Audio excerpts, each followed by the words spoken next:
Postmortem report में खुलासा हुआ कि प्रत्यूषा को गला दबाकर मारा गया और उनका रेप भी किया गया। मां ने भी बेटी की मौत को सुसाइड नहीं मर्डर कहा। शक की सुई घूमी प्रत्यूषा के बॉयफ्रेंड पर, जिससे प्रत्यूषा शादी करना चाहती थी। 22 साल पहले 20 साल की उम्र में मौत को गले लगा लिया था। इनका नाम था प्रत्यूषा। ये साउथ की उभरती हुई अभिनेत्री थी। प्रत्यूषा ने मैं 4 साल में 10 से ज्यादा फिल्में की। सबको लगा था कि वो बहुत बड़ी स्टार बनेंगी, लेकिन किस्मत को कुछ और ही मंजूर था। कहा गया कि प्रत्यूषा ने प्यार में नाकामी के चलते जहर खाकर आत्महत्या कर ली। हालांकि इनकी मौत संदेहास्पद बताई गई।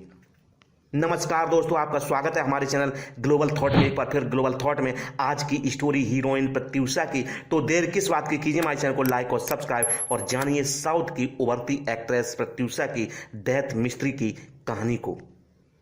दोस्तों, प्रत्यूषा का जन्म 29 अगस्त 1981 को भुवनगिरी तेलंगाना में हुआ था। मिडिल क्लास फैमिली में जन्मी प्रत्यूषा की मां एक सरकारी स्कूल में टीचर थी। उनका एक भाई है जिसका नाम प्रणीत चंद्रा है।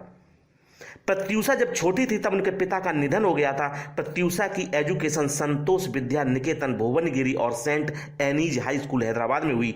इसके बाद उन्होंने हैदराबाद के जेबी इंस्टीट्यूट ऑफ मैनेजमेंट से होटल मैनेजमेंट में ग्रेजुएशन किया था। सरकारी स्कूल में प्रत्यूषा की मां की सैलरी ज्यादा नहीं थी, लेकिन उन्होंने बच्चों को अच्छी एजुकेशन देने में कोई कसर नहीं छोड़ी थी। उनकी पूरी कोशिश रही कि बेटी प्रत्यूषा और बेटे प्रणीत को किसी चीज की कमी ना हो, लेकिन प्रत्यूषा अपनी मां का दर्द समझती थी। दोस्तों, प्रत्यूषा ये बात भांप चुकी थी कि मां को अकेले घर चलाने में कितनी दिक्कत होती है। यही वजह थी कि प्रत्यूषा नौकरी करने की बजाय फिल्मों में काम करके खूब सारा पैसा कमाकर अपनी मां की मदद करना चाहती थी। इसी सोच के साथ उन्होंने हैदराबाद में हुए टेलीविजन स्टार कॉन्टेस्ट में हिस्सा लिया और यहां मिस लवली स्माइल का टाइटल जीतने में कामयाब हो गई। यहीं से प्रत्यूषा के लिए ग्लैमर जगत के रास्ते खुल गए। कुछ कोशिशों के बाद प्रत्यूषा को 18 साल की उम्र में साउथ फिल्म इंडस्ट्री में काम करने का मौका मिल गया। उन्होंने 1998 में फिल्म राइडू के जरिए तेलुगु फिल्मों में कदम रखा। फिल्म के लीड स्टार मोहन बाबू थे। फिल्म में 3 एक्ट्रेसेस थीं, जिनमें से एक प्रत्यूषा थी। फिल्म बॉक्स ऑफिस पर फ्लॉप रही, लेकिन प्रत्यूषा फिल्म मेकर्स की नजर में आ गई। 1998 में प्रत्यूषा की दूसरी तेलुगु फिल्म श्री रामुल्या रिलीज हुई। इसके बाद बैक टू बैक प्रत्यूषा की साल दर साल फिल्में रिलीज हुई। 2002 तक उनकी 10 फिल्में रिलीज हो चुकी थी। प्रत्यूषा साउथ फिल्म इंडस्ट्री में 4 सालों में अच्छा खासा मुकाम हासिल कर चुकी थी। वो उन तेजी से उभरती एक्ट्रेसेस की लिस्ट में शामिल हो गई थी जिन पर फिल्म इंडस्ट्री की नजर थी। दोस्तों, प्रत्यूषा फिल्मों में तो कामयाबी हासिल कर रही थी, लेकिन एक बात से बेहद परेशान थी। दरअसल प्रत्यूषा अपने बचपन के दोस्त सिद्धार्थ रेड्डी को बेहद चाहती थी। प्रत्यूषा हीरोइन बन चुकी थी, जबकि सिद्धार्थ इंजीनियरिंग स्टूडेंट थे। दोनों एक दूसरे से बेहद प्यार करते थे।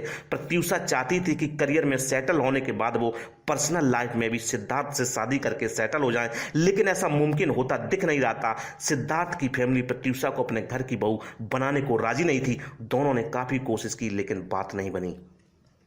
दोस्तों, फिर आया 23 फरवरी 2002 का दिन। इस दिन कुछ ऐसा हुआ जिसकी कल्पना किसी ने नहीं की थी। मीडिया रिपोर्ट्स के मुताबिक सिद्धार्थ एक ब्यूटी पार्लर में प्रत्यूषा से मिले और फिर उन्हें अपनी कार में बैठाकर कहीं ले गए। दोनों ने रास्ते में एक दुकान पर गाड़ी रोकी और वहां से कीटनाशक खरीदा। इसके बाद दोनों सिद्धार्थ के रूम पर गए, जहां उन्होंने कोल्ड ड्रिंक में कीटनाशक मिलाकर पी लिया। जब आस पड़ोस वालों को किसी अनहोनी का शक हुआ तो उन्होंने सिद्धार्थ के घर जाकर देखा। दोनों कमरे में अचेत पड़े हुए थे। प्रत्यूषा के मुंह से झाग निकल रहा था। दोनों को तुरंत केयर हॉस्पिटल ले जाया गया, लेकिन रास्ते में ही प्रत्यूषा की मौत हो गई। वहीं सिद्धार्थ इलाज के बाद बच गया। जब यह खबर साउथ फिल्म इंडस्ट्री में फैली तो हड़कंप मच गया। दोस्तों, बेटी प्रत्यूषा की मौत की खबर सुनकर उनकी मां और भाई बदहास हालत में अस्पताल पहुंचे, लेकिन तब तक देर हो चुकी थी। प्रत्यूषा इस दुनिया को अलविदा कह चुकी थी और अपने पीछे छोड़ गई थी कई अनसुलझे सवाल। पंजागुट्टा थाने ने प्रत्यूषा की संदिग्ध मौत का केस दर्ज कर लिया और उनके बॉयफ्रेंड सिद्धार्थ से पूछताछ शुरू कर दी। मामले में ट्विस्ट तब आया जब प्रत्यूषा की पोस्टमार्टम रिपोर्ट में चौंकाने वाले खुलासे हुए। फॉरेंसिक एक्सपर्ट मुन्नी स्वामी ने अपनी ऑटोप्सी रिपोर्ट्स में बताया कि प्रत्यूषा की मौत गला घोंटने से हुई थी। इतना ही नहीं, उन्होंने प्रेस कॉन्फ्रेंस में यह जानकारी दी कि पंजागुट्टा पुलिस ने केस को सुसाइड से बदलकर रेप और मर्डर में रजिस्टर करा लिया। फॉरेंसिक रिपोर्ट के आधार पर पुलिस ने आशंका जताई थी कि मरने से पहले प्रत्यूषा के साथ सेक्सुअल असॉल्ट हुआ था। दोस्तों, प्रत्यूषा की मौत के बाद उनकी मां सरोजनी देवी ने एक इंटरव्यू में कहा था कि उनकी बेटी सुसाइड नहीं कर सकती। 23 फरवरी 2002 को उसकी मौत से 2.5 घंटे पहले उनकी बेटी से बातचीत हुई थी। इस बातचीत में वो बेहद खुश थी और उसने उन्हें बताया कि डायरेक्टर तेजा ने उसे जयम रवि की डेब्यू फिल्म जयम के लिए बतौर हीरोइन साइन कर लिया है। सरोजनी देवी ने भी यही बताया कि प्रत्युषा सिद्धार्थ के साथ डायरेक्टर तेजा से मिलने जा रही थी, लेकिन इसके चंद घंटे बाद उन्हें यह खबर मिली कि उनकी बेटी दुनिया में नहीं रही। प्रत्युषा की मां ने सिद्धार्थ, कुछ मिनिस्टर्स के बेटों और एक एमएलए पर प्रत्युषा का 3 बार रेप करने का आरोप लगाया था। उन्होंने यह भी कहा था कि हॉस्पिटल में एडमिट करवाने से पहले प्रत्युषा को जानबूझकर जहर पीने को मजबूर किया गया था। उन्होंने यह भी दावा किया था कि सिद्धार्थ ने अपने होंठों पर थोड़ा जहर लगा दिया था ताकि लोगों को लगे कि उसने भी प्रत्युषा के साथ जहर पिया था, लेकिन वह बच गया। ऐसा करके वह जेल जाने से बचना चाहता था। प्रत्युषा की मां ने यह भी कहा कि हॉस्पिटल अथॉरिटी रेप के सबूत छिपाने और मिटाने की कोशिश कर रही है, क्योंकि इससे मंत्री और उनके बेटे भी शामिल थे। प्रत्युषा ने आखिरी समय में जो कपड़े पहने थे वो भी उन्हें नहीं सौंपे गए। यहां तक कि जब सिद्धार्थ और प्रत्युषा को अस्पताल में भर्ती करवाया गया तो पुलिस ने केस रजिस्टर करने में खूब आनाकानी की थी। उन्होंने यह भी दावा किया था कि मामले का जो अहम गवाह था उसकी एक्सीडेंट में मौत भी संदेहास्पद थी। पोस्टमार्टम रिपोर्ट और मां के दावों से केस बेहद पेचीदा हो गया था। हर कोई जानना चाहता था कि आखिर प्रत्युषा की मौत का सच क्या है। दोस्तों, इस हाई प्रोफाइल केस पर सबकी नजर थी। कई सेलिब्रिटीज ने तेलंगाना सरकार से गुहार लगाई थी कि प्रत्युषा की मौत का सच सामने लाने के लिए सीबीआई जांच करवाई जाए, जिसके बाद फॉरेंसिक रिपोर्ट के आधार पर तेलंगाना सरकार ने प्रत्युषा केस को सीबीआई को सौंप दिया। सीबीआई ने प्रत्युषा के बॉयफ्रेंड सिद्धार्थ को दोषी मानकर मामले की जांच शुरू की थी।